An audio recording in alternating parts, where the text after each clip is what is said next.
Now there are a large number of things that contribute to CS numbers. In this video we're going to be looking specifically at the following: roaming, back timing, wave manipulation, power discrepancies, lane positioning, jungle pressure, vision control, deaths, resource expense, which is like cooldowns and mana, summoner spell choice, and finally jungle camps.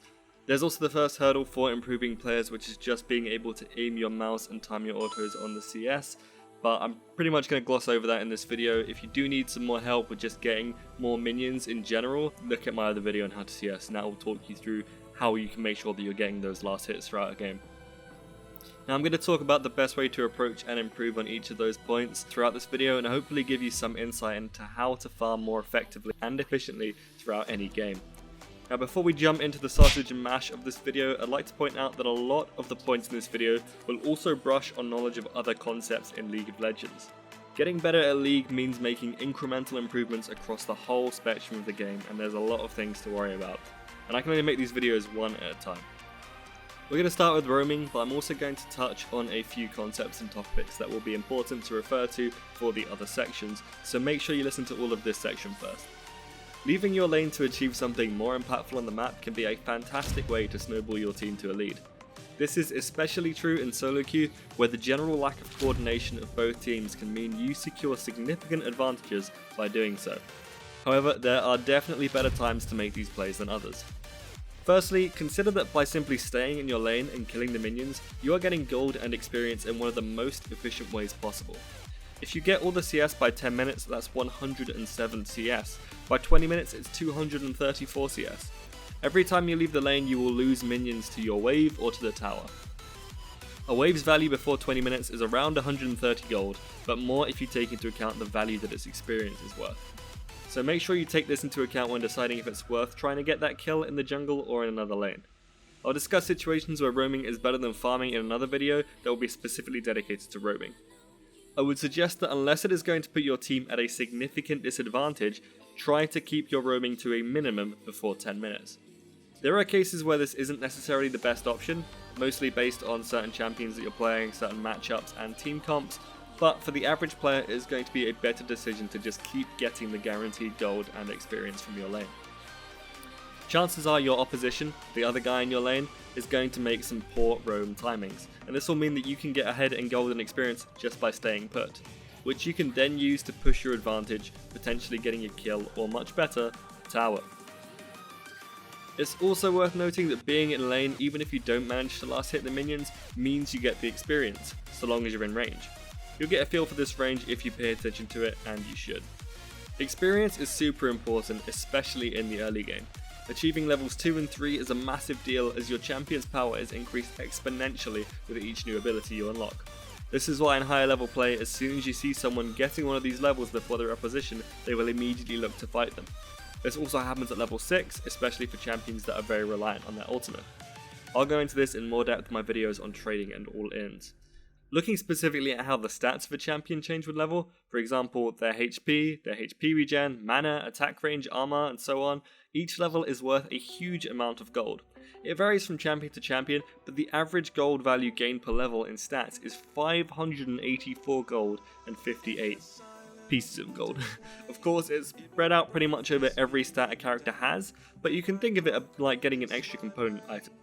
So I've talked about why you should consider not roaming, but sometimes that is going to be the best option for winning the game that you're in. In these situations, there are optimal ways to do it, allowing you to minimize the amount of farm you lose when traversing Summoner's Rift. The first way is the preferred method, which is to push the wave into the enemy tower. The bigger the wave is when it gets to the enemy tower, the better. If you have pushed the wave under their tower, they have to stay in the lane to get the experience and focus on last hitting to secure the gold. It puts them in an uncomfortable situation where they have to make the choice: do I sacrifice this farm to help my team, or do I stay so that I don't fall behind?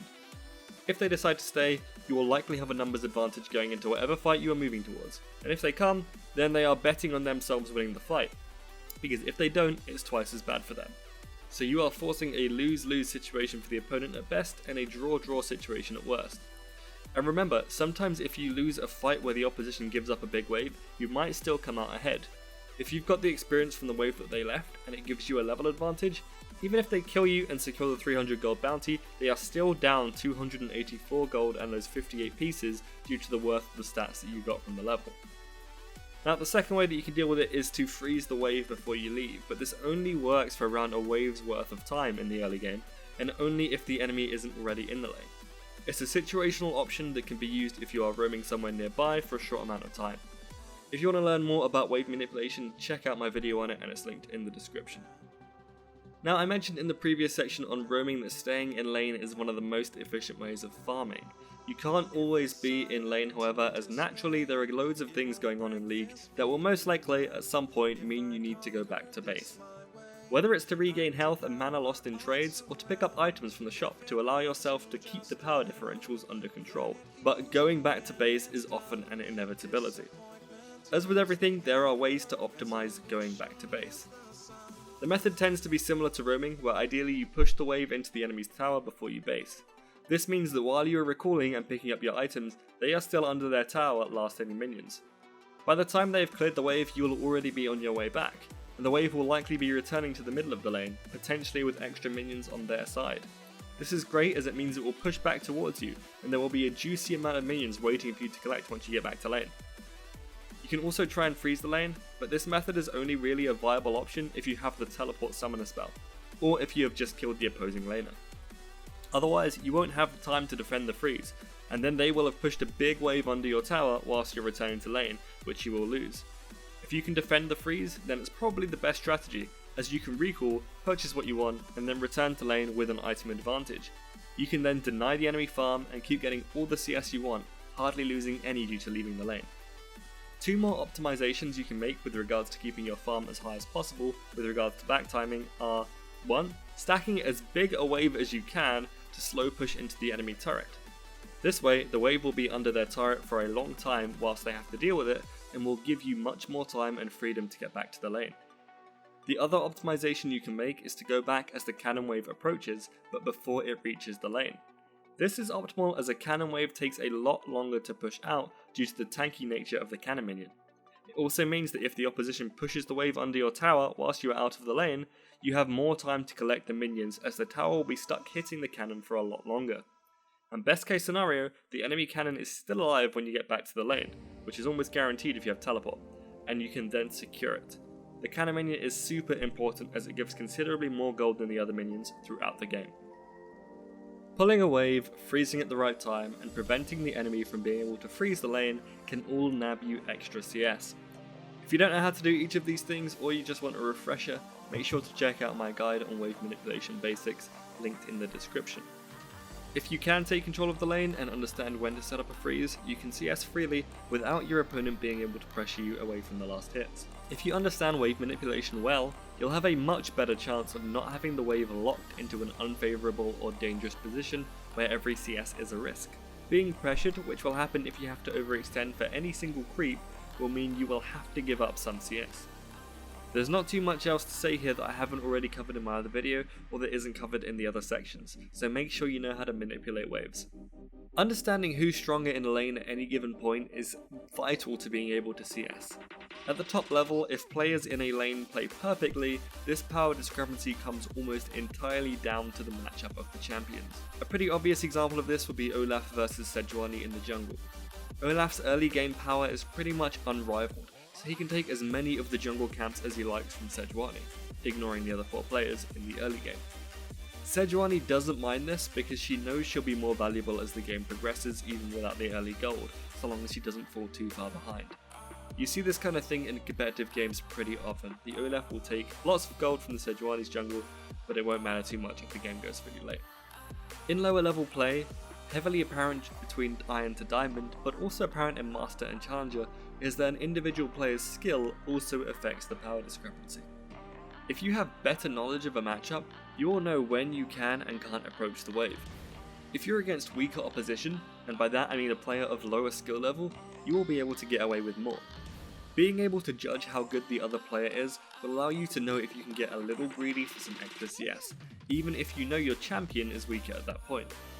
This is because the other player might not punish you. If they are stronger and they know it, you will have to give up some CS. And this is fine, and playing around this correctly will mean you can push advantages over worse players and not give up big advantages to better players. Being able to recognize this is why higher level players can regularly secure leads against lower level players, which you can quite easily see when the players are smurfing. The higher level player doesn't need to make a risky play, because there is virtually a guarantee that eventually the lower level player will make a mistake without realizing it, and the higher level player can then capitalize on that mistake. The best way to improve your understanding of power discrepancies is to learn specific champion matchups. This is one of the reasons why one-tricking or having a very small pool of champions is considered a great way to be successful. You will learn the matchups against all the meta champions through thinking about it outside the game or by playing the game through trial and error. I would recommend a mixture of both. If you have the power in the lane, you can bully the opponent. This means you can zone them off their CS, but also means that you can farm pretty much uncontested. It's much easier to get all of the minions when you don't have to worry about your opposition smacking you up for it. Where the lane is positioned can dictate a lot about how you can play at any point. The lane position is decided by the meeting point of the minion waves in the lane, which you can adjust by manipulating the wave. If the meeting point is near to the enemy turret, then you will have to extend pretty far up the lane to get any CS. If it's closer to yours, you can CS safely. This is a general rule, however it can be affected by how strong you are or by how close you or your opponent's teammates are. If you're playing a champion like Darius, at the level 6 mark you are really quite strong. If your opponent is something less powerful at the level 6 point like a Maokai and their jungler is a Sejuani, you could quite possibly 1v2 them at that point in the game. In a case like this, you can keep on farming pushed up to the enemy turret. Alternatively, if you are playing Darius into a Riven and the enemy jungler is a Kha'Zix, the chances are if you are pushed up and the 1v2 begins, you will just get killed. You can entirely circumvent these problems if you know where all of your enemies are or where they aren't, or if you know you will have the backup from your teammates. Otherwise, you need to make sure you are playing around the power discrepancies of the lane and using this to justify your decision to either play passively and give up CS, or to push up and keep farming. The better you know these situations, the more CS you will be able to get and the less you will have to give up. But remember, the closer you are to your tower, the less you have to worry about this, and the more your opponent needs to. We've mentioned jungle pressure a couple of times so far in this video, but let's look at it in a bit more detail and how it can affect your ability to get CS. Now, something to mention before we dive deeper into this is that whilst this section is titled Jungle Pressure, it's less about the jungler exclusively and more about having teammates nearby. In higher elos, supports and others roam much more often than in lower elos, and they will also have an impact here. However, in most cases, it's the jungler you need to watch out for, and conveniently they are also the easiest to keep tabs on. This is because most of their game plan throughout the laning phase will be focused on ganking the lanes, and most junglers will follow a very similar gank path game to game. If you have teammates nearby and you know you will have a numbers advantage should anybody commit to a fight, then you can freely approach CS. If your opponent doesn't respect this advantage or isn't aware that you have it, and they try to punish you for stepping up for the CS, then you can force the advantageous fight. This will lead to you either killing them or making them back off, which gives you time to CS freely whilst they are vulnerable. If your opposition is aware that you are in a favourable position, then they should start to play more passively, which once again means that you can farm without them harassing you. Of course, the opposite is also true. If you do not know where your opponent's teammates are and have absolutely no clue what they are doing, then you should not risk going for some extra CS. You can deduce where certain players are on the map at any given time by knowing where they are not, where they might want to be, and what they are currently doing. This requires quite a lot of other knowledge, however, so make sure you are not overzealous in these situations. This is a case where thinking about the situations in advance or retrospectively in replays can really help. If you know the enemy jungler is nearby, know that you may have to give up CS. Learn as best you can which situations it is that your jungler's presence means you can get CS more easily, and when the enemy jungler's presence means that you cannot. Again, just a reminder, it doesn't necessarily need to be the jungler. Dying is bad and we all know it. It gives your opponent a lot of gold and experience. When you come back to the lane, they will have extra items and will be able to put more pressure on you than they did before. They'll also have an easier time killing you than they did just before you died, and you died then, so it doesn't look good. But dying is really bad. It means that your team is at a disadvantage on the map, as there are 5 possible playmakers on the enemy team and only 4 on yours. Your team will likely have to give up objectives. But not just that, dying is really, really bad. You will miss out on gold and experience whilst you are off the map. Whilst dead, you will be gaining 0 gold and experience outside of the passively generated gold. Remember the numbers we talked about earlier if you stay in the lane. If you get all the CS by 10 minutes, that's 107 CS. 20 minutes, 234 CS. If you're dead, you're not in the lane. Dying is really, really, really bad. Whilst you are dead, your opponent can set up the wave so that even when you are alive and get back to the lane, you will still not be able to get golden experience from the wave, putting you even further behind. They have the freedom to do this because you're not there and they can control the wave as they like. When you're going to make a play that could mean you die, have all of these things in mind.